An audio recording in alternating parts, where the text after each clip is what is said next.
Mas nagiging malapit na yung sentro ni Bagyong Tino dito sa ating kalupaan. Huli itong namataan sa layong 170 kilometers na lamang southeast ng Giwan, Eastern Samar. At patuloy din po itong nag-intensify. Taglay na nito ngayon yung lakas ng hangin na 130 kilometers per hour malapit sa sentro at pagbugso na umaabot sa 160 kilometers per hour. Pakanluran pa rin po yung pagkilos nito sa bilis na 20 kilometers per hour, and simula po kanina ay nararamdaman na yung mga malalakas na hangin and also yung mga malalakas po na pag-ulan na dala nito, lalong-lalo na dito sa may bahagi ng Visayas, maging sa silangang bahagi din ng Mindanao at ilang areas pa po ng Southern Luzon. At sa mga susunod po na oras ay mas mararamdaman pa nga po natin yung epekto nito sa malaking bahagi ng ating bansa. And bukod po dito kay Bagyong Tino, meron pa tayong other weather systems na nagdudulot ng mga pag-ulan for most areas of Luzon. So ngayon po, na-expect natin yung shear line, magdudulot din po yan ng mga pag-ulan dito sa Metro Manila, maging sa bahagi din ng Central Luzon, sa area ng Isabela, maging sa bahagi din ng Calabarzon. So posible pong hanggang sa mga paminsan-minsan ay malalakas yung pag-ulan na ating mararanasan. Kaya naman doble ingat din sa ating mga kababayan. And bukod din po dito, yung amihan ay magdudulot din ng maulap na kalangitan at mga pag-ulan dito sa bahagi ng Ilocos Region, Cordillera Administrative Region, maging sa area din po or nalalabing bahagi pa ng Cagayan Valley. And bukod din po dito, ang amihan ay magdudulot din ng maalon na karagatan dito po sa may seaboards or ilang seaboards ng northern at eastern seaboards ng northern Luzon. And bukod po sa mga weather systems na ito, kanina pong 2:00 ng hapon, meron tayong namataan naman na isa pang low pressure area sa labas ng ating area of responsibility. Ang last location nito ay 2,320 kilometers silangan ng northeastern Mindanao. Posible po itong maging isang ganap na bagyo within the next 48 hours. Sa ngayon, wala pa po itong epekto sa anumang bahagi ng ating bansa, ngunit by weekend, nakikita po natin na papasok ito sa loob ng ating area of responsibility. For now po, mataas pa yung uncertainty ng track nito, nakikita po natin, pero hindi po natin i-roll out yung landfalling scenario natin, most likely dito sa area ng Luzon, but meron po tayong other scenario na magre-recurve lamang ito at hindi ito tatama sa anumang bahagi ng ating kalupaan. But then, dahil po LPA pa lamang ito and malayo pa sa ating kalupaan, ay mataas pa po yung uncertainty natin but continuous monitoring pa rin and patuloy na magantabay sa updates na ipapalabas po ng Pag-asa. Samantala, narito po yung radar image ni Bagyong Tino kanina pong 4:45 p.m. kung saan makita po natin etong sentro ni Bagyong Tino ay nasa karagatan. So, bibigyang diin lamang din po natin na sa na ang landfall po natin ang kino-consider natin ay kung kailan po tumama yung sentro ni Bagyong Tino dito sa kalupaan. But kaya po lagi natin binibigyang diin din na kailangan nating i-consider yung buong bagyo po dahil nga malaki itong system. So may kita po natin dito kahit yung sentro ni Bagyong Tino ay nasa karagatan pa or hindi pa po ito nagla-landfall, yung outer rain bands po nito or yung rain bands nito ay nandito na sa kalupaan. Kaya po simula pa kanina nakakaranas na ng mga malalakas na hangin and also ng mga malalakas po na pag-ulan itong malaking area ng Visayas at itong northeastern section ng Mindanao. At sa mas paglapit pa nga po nito is doon pa natin mas pinakamararamdaman pa po lalo yung mga pinakamalalakas na hangin and pinakamalalakas na pag-ulan na taglay nito. And base nga po dito sa ating latest forecast track analysis, mamayang gabi or bukas ng early morning or madaling araw, nakita natin na yung sentro po nito ay magla-landfall either dito sa may vicinity ng southern portion ng Eastern Samar, ng Leyte, Southern Leyte, or sa area ng Dinagat Islands. And bukas naman po ng Tuesday, tatahakin nito itong area ng Visayas, patungo po dito sa may bahagi ng Northern Palawan. And next ina-expect po natin by Wednesday afternoon, nakalabas na po ito ng ating kalupaan habang binabaybay na nito yung West Philippine Sea. So again, may kita po natin na hindi lang basta yung mga landfall points or landfall areas yung kailangan po nating i-consider. Malawak po yung sakop ng bagyo. May kita natin itong areas under our red shaded circle. Dito po mararamdaman yung maximum winds na dala ni Bagyong Tino. Samantala, ito naman pong yellow shaded circle, ito naman po yung mga malalakas din na hangin na dala nito. So again, kailangan po natin i-consider yung buong bagyo. So ina-expect po natin sana nakapaghanda yung ating mga kababayan sa malaking bahagi ng Visayas, maging dito din po sa area ng Southern Luzon at yung malaking area din po ng Mindanao. And in terms of intensity naman, nakikita natin na throughout its passage ay patuloy pong ma-maintain nito yung typhoon category. So nakikita po natin malakas hanggang sa mapaminsalang hangin yung dala po nito, kaya naman pag-iingat and pagiging alerto po para sa ating mga kababayan.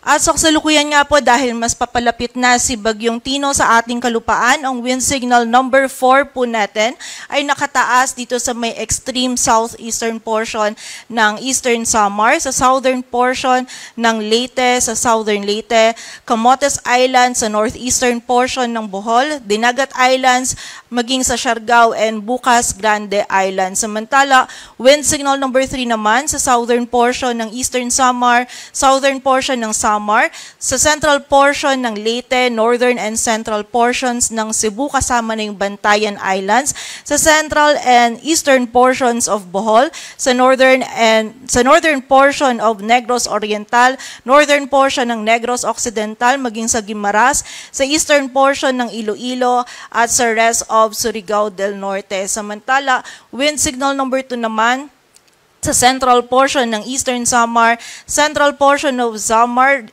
rest of Leyte, Biliran, rest of Bohol and Cebu, central portions of Negros Oriental, rest of Negros Occidental, Siquijor, Capiz, rest of Iloilo, maging sa bahagi din ng Aklan at Antique, dito din sa may northern portion ng Surigao del Sur, sa northern portion ng Agusan del Sur, northern portion ng Agusan del Norte, maging sa area din ng Camiguin. Samantala, wind signal number 1 naman sa Albay, Sorsogon, rest of Masbate, kasama na yung Ticao and Burias Islands, southern portions ng Quezon and Marinduque, rest of Romblon, sa Oriental Mindoro, Occidental Mindoro, northern and central portions of Palawan, kasama na yung Calamian and Cagayancillo Islands, sa bahagi ng northern Samar, rest of Eastern Samar, rest of Samar, rest of Negros Oriental, rest of Surigao del Sur, central portion of Agusan del Sur, rest of Agusan del Norte, Misamis Oriental,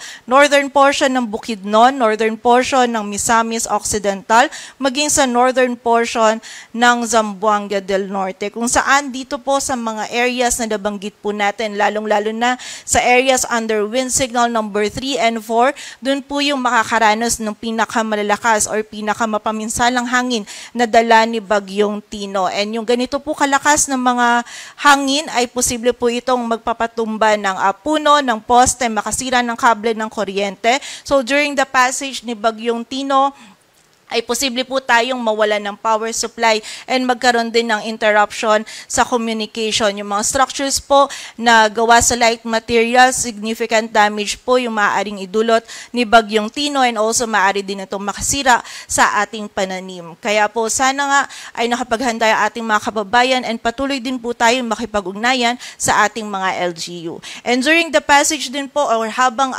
tinatahak na nito ni Bagyong Tino, ina-advisean din po natin yung ating mga kababayan na hanggat maari ay stay indoors na lamang po para po sa ating kaligtasan.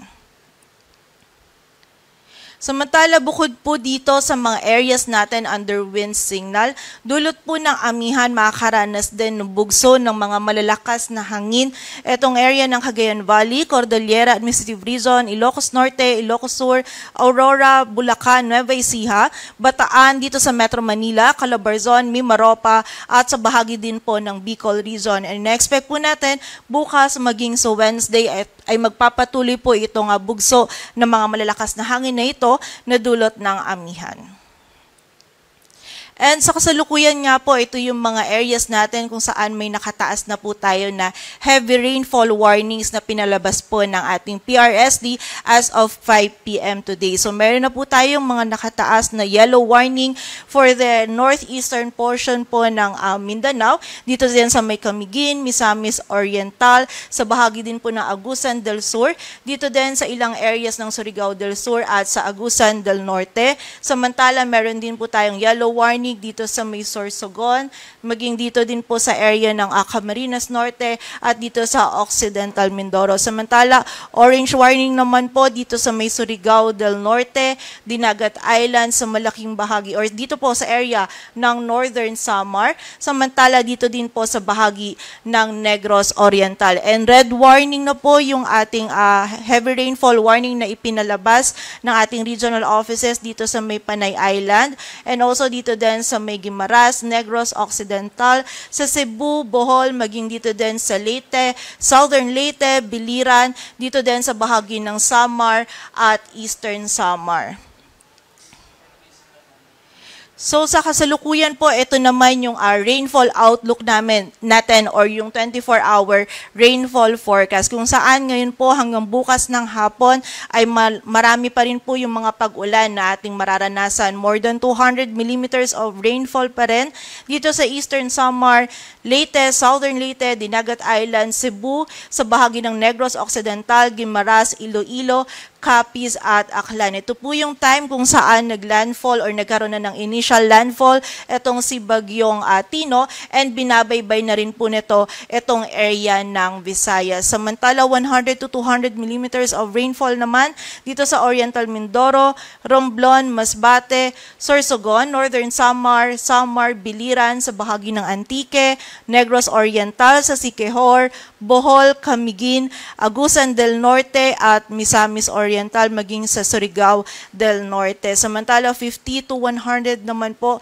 sa rest of Bicol region, maging sa Batangas, rest of Mimaropa, dito din sa area ng Surigao del Sur, Agusan del Sur, Bukidnon, Misamis Occidental, Zamboanga del Norte, Lanao del Norte, Lanao del Sur, Maguindanao del Norte, Maguindanao del Sur, Sultan Kudarat at sa area din po ng Sarangani. And again, bukod nga po dito kay Bagyong Tino, yung shear line magdudulot din po ng hanggang sa malalakas na pag-ulan dito sa Cagayan, Isabela, Aurora, Quezon, Camarines Norte at sa Camarines Sur. So dulot po ni Bagyong Tino, ina-expect po natin na malawakan po yung mga pagbaha na maaaring idulot nito. Kaya naman doble ingat at pagiging alerto po para sa ating mga kababayan. Samantala, bukas po ng hapon hanggang sa Wednesday ng hapon, ito naman po yung time na tinatahak na ni Bagyong Tino itong Sulusi palabas po ng ating kalupaan. Posible pa din yung hanggang or more than 200 millimeters of rainfall dito sa area ng Palawan, Antique at Aklan, 100 to 200 naman dito sa Oriental Mindoro, Romblon, Capiz, Iloilo, Guimaras, Negros Occidental, maging sa area ng Cebu. Samantala, 50 to 100 naman sa Occidental Mindoro, Batangas, Marinduque, sa Masbate, Biliran, Samar, Leyte, Southern Leyte, Bohol, Negros Oriental, Camiguin, Siquijor, Agusan del Norte, Misamis Oriental, Misamis Occidental, Zamboanga del Norte, at Lanao del Norte. Samantala, ang shear line din po ay patuloy din magdudulot ng mga pag-ulan. Marami na po yung mga pag-ulan na idudulot nito sa Aurora at Quezon. Samantala, meron pa rin mga pag-ulan sa Isabela, Camarines Norte, and Camarines Sur. So, expect po natin hanggang bukas po and Wednesday afternoon, meron pa rin po tayong banta ng mga pagbaha at pagguho ng lupa dulot po ni Bagyong Tino, and for the area ng sa eastern section ng Northern and Central Luzon at Southern Luzon ay dulot naman po ng shear line. For Wednesday afternoon to Thursday afternoon naman po, wala na pong magiging dalang malalakas na pag-ulan si Bagyong Tino. By this time, posibleng nasa labas na po ito ng ating area of responsibility, but yung shear line patuloy pa rin magdudulot ng mga pag-ulan sa Aurora at sa bahagi din po ng Quezon. And sa kasalukuyan po, meron pa rin tayong high risk ng storm surge dahil nga po malalakas yung hangin na dala ni Bagyong Tino. So most areas or buong areas po ng Visayas ay meron po tayong risk ng storm surge, maging dito din sa ilang areas ng Southern Luzon at Mindanao. More than 3 meters po yung possible storm surge height natin for southeastern and southern portions ng Eastern Samar, western portion of Samar, eastern portion ng Leyte, eastern portion ng Southern Leyte maging sa Dinagat Islands at Siargao and Bukas Grande Islands. Samantala, 2.1 to 3 meters naman sa rest of Eastern Samar, southeastern portion ng Southern Leyte, sa Surigao del Norte at sa portion ng Northern Samar. And 1 to 2 meters naman po for the rest of Visayas, maging dito din sa ilang areas pa po ng Mimaropa at ng Bicol region, maging dito din sa ilang bahagi pa po ng Caraga. So kapag may high risk po tayo ng storm surge, suspended po yung kahit anong marine activities natin and gaya po ng mga paglangoy, pangingisda at paglalakbay dagat, and ina-advise din po natin yung mga kababayan natin na nakatira malapit sa mga coastal areas na lumikas po tayo sa mas mataas po na lugar at manatili po tayong alerto. Sa kasalukuyan, meron din po tayong nakataas na gale warning. Dulot po ng amihan, may gale warning tayong nakataas dito sa may northern and eastern seaboards ng Northern Luzon, maging sa northern and eastern seaboards po ng Southern Luzon. Partikular na po yan dito sa may northern and eastern seaboards ng Polillo Islands, maging dito din sa may northern seaboards ng Camarines Norte at Camarines Sur, maging sa northern and eastern seaboards din ng Catanduanes. Samantala, dulot naman po ni Bagyong Tino, meron din tayong nakataas na gale warning sa Iloilo, Aklan, Capiz, Antique, Guimaras, Siquijor, Negros Occidental, Negros Oriental, Cebu, Bohol, Northern Samar, Samar, Eastern Samar, sa Leyte, Biliran, Southern Leyte, Dinagat Islands, Surigao del Norte, kasama rin Siargao and Bukas Grande Islands, maging sa Agusan del Norte at sa area din po ng Camiguin at sa bahagi din po ng Surigao del Sur. Para naman po dun sa mga pinapalabas na heavy rainfall warnings ng ating mga regional offices, bisitahin lamang po yung aming website, panahon.gov.ph.